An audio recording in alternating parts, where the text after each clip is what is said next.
Welcome to the Weekly Roar, coming live from the Lion's Den, helping new managers become great leaders and awesome bosses. And now, here's your host, Greg Storch. Hi, everyone. Welcome back to the Lion's Den. This is the Weekly Roar. Today, we're going to continue the recap of our next two leadership lessons. During this leadership lessons mini-series, I'm sharing the recap of two lessons learned each week from my last series, Lessons Learned in Leadership. Since that series started well over 6 months ago, I wanted to go back over those lessons in a Reader's Digest fashion and bring back the highlights for you to keep those lessons fresh in your mind. So this week, we're rewinding the clock back again and going back to November of 2020 and talking about lessons 9 and 10. Before we jump into that, allow me to introduce myself. I'm Greg Storch, owner of Lion Enterprise, host of the Weekly Roar, and the founder of a worldwide bartered coaching program called The Helping Hand. I'm a certified professional leadership coach and a certified leadership speaker and trainer. Now, as a friendly reminder, you can find all of these video resources on my website at lion-enterprise.com. Just look for the Lion's Pride Library and check them out. Okay, let's start with the recap of lesson 9. How are you doing as a leader? Now, this lesson focused on just how much leaders and their leadership can impact the things and the people around them. Lee Roberson often said that everything rises and falls on leadership. The reason I spoke about this particular lesson in leadership was because I firmly believe that it's leadership that makes every endeavor either bitter or better. And here's the thing. If followers don't like their conditions, well, they tend to go change leaders. We see this every time there's an election, right? If we don't like our circumstances after being led by someone, we change leaders by voting for someone else. What this lesson was all about is directly tied to a quote by Max Dupree that said, "The signs of outstanding leadership appear primarily among the followers." So there you have it. If you want to know how the leader is doing, all you have to do is look at their followers. Now, during this lesson, I shared the story of my time as a Navy instructor. I taught an advanced school for dental equipment repair, and over the course of 3 years, I trained about 60 sailors. Well, that was back in 1993, 28 years ago.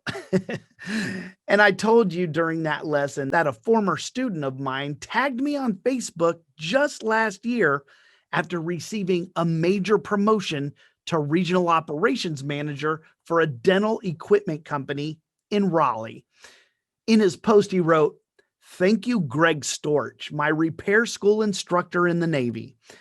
Thank you for pushing us to be the best we could be. Your instruction was life-changing." I used that story as an example to support this lesson. If I wanted to know how I did as a leader, all I had to do was look at how well those I've led are doing even after decades. Now, during that episode of the Weekly Roar, I shared 4 questions you can ask in order to make an assessment of how well a leader is doing, whether it's you or someone else. And that first question to ask was, are people actually following? We already know that to be a leader, you must be leading people. Like the old Afghan proverb says, if you think you're leading and no one is following you, then you're only taking a walk. I also shared this, that having followers may make you a leader, but it doesn't necessarily make you a good one. A good leader develops trust and confidence in those they lead. And that led me to mention loyalty. I said that one of the biggest mistakes a leader can make is assume that they'll have loyalty from their followers. You see, loyalty isn't something that we demand of our followers. It's built over time by establishing relationships and earning their trust. Think of loyalty as a reward for leaders who earn it. Now, I wrapped up that first question by reminding the lion's den that good leaders put people first. And when they do that, they earn the respect of their followers. Then the next question I shared that day was, are the people changing? What that question was getting at is whether or not people are willing to make changes in order to make progress. There's no way to really make any progress without change. Leaders have to be able to cultivate a willingness in their followers to follow them into the unknown based on a simple trust in their vision. And that can be hard to do if they aren't willing to change. Now, I pointed out the irony of this second question when I said leaders don't change people, they serve as the agents of the change. And we do that when we create the right environments that help people make the decision to change. People can only reach their potential when they're willing to make necessary changes, and they're not likely to make those changes unless an effective leader is there to help facilitate the process. That brought me to the third question we should ask if we want to know how well a leader is doing. That third one was, are the people growing?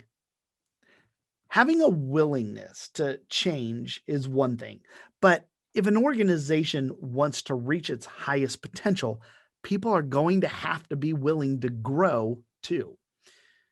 As a reminder, I said that one of the biggest responsibility of a leader is to foster the growth and development of their followers.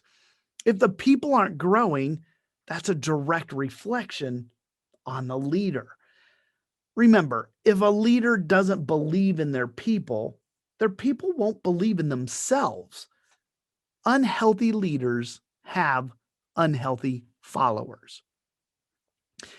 And then that brought me to the fourth and final question I shared that day. And if you want to know how you're doing as a leader or how someone else is doing as a leader, ask this: are the people succeeding? Do you want to make an impression or make an impact? See, a leader makes an impression when they succeed, but when their followers succeed, that's when they make an impact. Remember this tip: a leader's success should be measured through the performance of their people. The followers are succeeding, then the leader is doing well. And if not, there might be a chance that the leader is struggling to shift from being a high achiever to being a leader. Leadership should lift others up, not tear them down. And I used a quote from Peter Drucker that day to wrap this whole lesson up. And that quote was this: leadership is the lifting of a person's vision to higher heights, the raising of a person's personality beyond its normal limitations. So, for the recap of lesson 9, remember this one thing. If you want to know how a leader is doing, all you have to do is look at their people. Now, in the following week, I brought lesson 10 into the den. This 10th lesson was called Good People Are Found, Not Changed. And it was based loosely on two old sayings, the first of which was, it's hard to fly with the eagles when you're surrounded by a bunch of turkeys. And the other one was that leopards never changed their spots. What I shared that day in the lion's den was that if leaders want eagles, they have to hire eagles. The takeaway that day was that leaders shouldn't spend their time hiring turkeys and trying to turn them into eagles. It's a complete waste of time.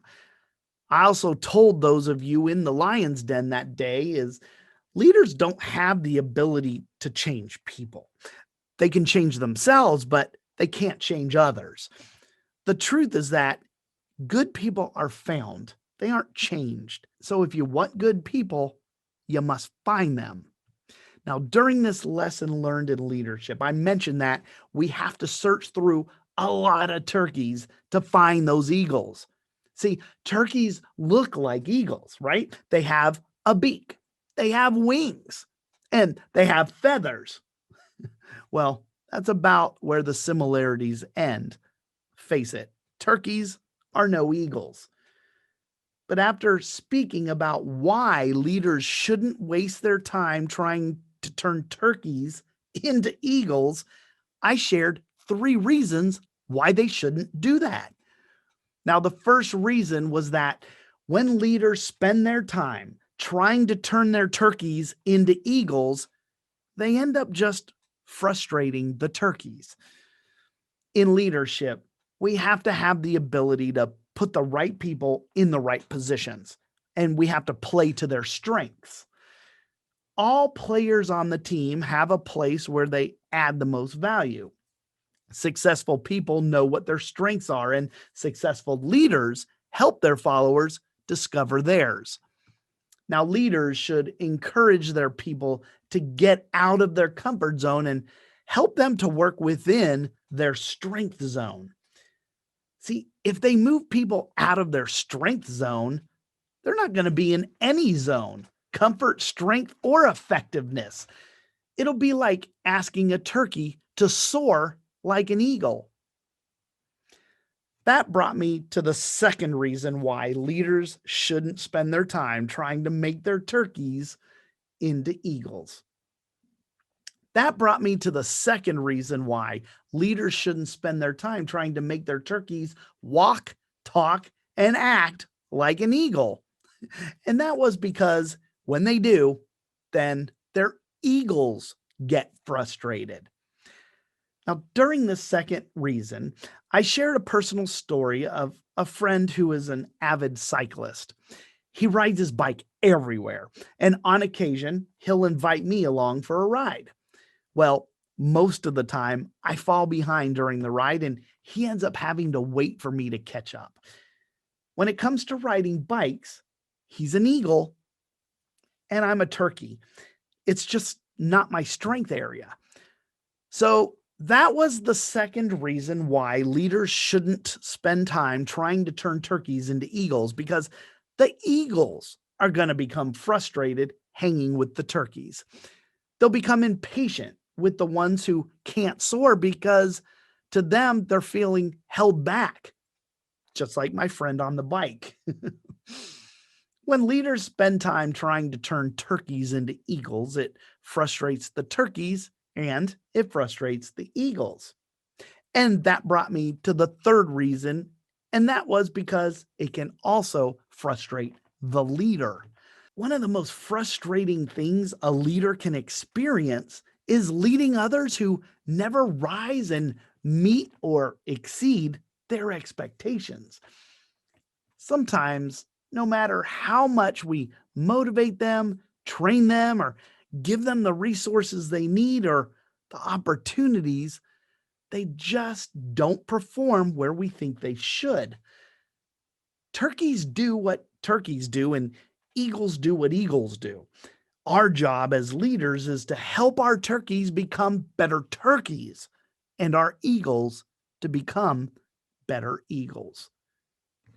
Now, as I wrapped up that week's lesson, I reminded those of you in the lion's den that day that it's a leader's responsibility to know what they're looking for and to ensure they hire the right people and put them in the right positions. This is a critical thing for a leader to get right. If you need eagles in your organization, you should do everything you can to search for people who have some of the qualities you've seen in other eagles. You have to know what you're looking for. So remember this advice from lesson 10. If you need a great eagle, go find an eagle with potential. That gives you the greatest chance of developing a really great eagle. Don't go hire a turkey, because no matter how much time you spend trying to train it and change it, the best you'll ever have is an awesome turkey who can't soar. All right, everybody. I hope you enjoyed that quick recap. If you want to keep running to the roar, then join me next week as I continue these micro lessons in review and recap the 11th and 12th lessons learned in leadership. All you have to do is just come on back to the Lion's Den next Wednesday at 11 a.m. Eastern Time. Thanks, everybody, for supporting me and watching the Weekly Roar today. I appreciate you. And until we meet again next Wednesday, remember, be powerful, but stay poised, just like a lion. Bye, everybody. Thanks for watching the Weekly Roar live event at lionenterprise.com. If you enjoyed this video, please tell others to join us each week here in the Lion's Den. Thanks again, and see you next week.